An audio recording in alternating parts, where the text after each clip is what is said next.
All of the techniques that we've looked at so far contributed towards what came to be known as continuity editing. Continuity editing favours an approach in which transitions from shot to shot are coherent and logical across time and space, and it has the act of narrative storytelling as its main aim.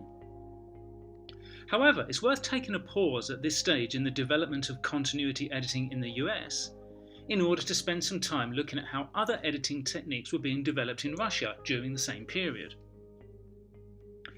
Where continuity editing was used in the US by Griffith in order to build smooth edits and narrative coherence, Sergei Eisenstein in Russia took a very different approach.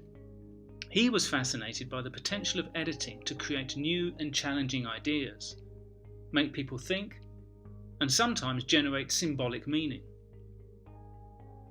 Take, for example, this juxtaposition of shots from Strike. The shots of workers being attacked are cut with shots of a bull being slaughtered. On their own, the individual shots mean nothing. However, when cut together, they emphasize how the people are being treated and slaughtered like cattle. It wasn't only symbolic editing that Eisenstein was interested in. Whilst Griffith laid down the groundwork when it came to shortening and lengthening shots to adjust the pace of a scene, it was Eisenstein who took it to another level.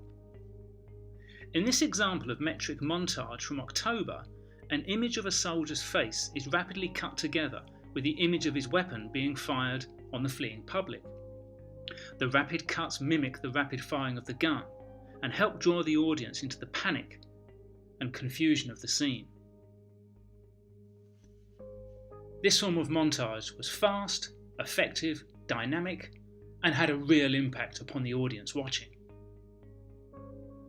However, Eisenstein's more lasting place in the development of the history of editing was the way that he would play with time and space in the edit, often compressing time, or sometimes even expanding it. In the Odessa Steppes attack sequence from Battleship Potemkin, Eisenstein uses edits of varying length to create a fluid and abstract sense of time and space. An attack such as this would probably be over in under a minute. But in Eisenstein's hands, the edits appear to make time slow down in certain places. Time stretches and expands.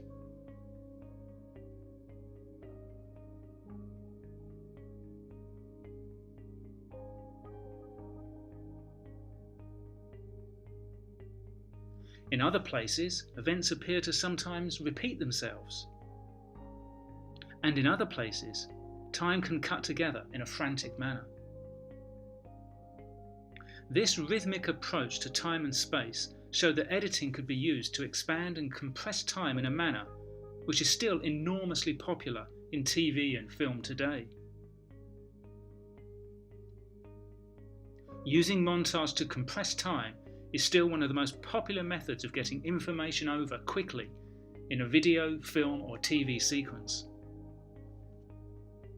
Take this short sequence for example, where the act of making a cup of tea has been compressed down to under 10 seconds. In real time, it might take over a minute, but with rapid montage, the information can be conveyed in a brief yet dynamic manner.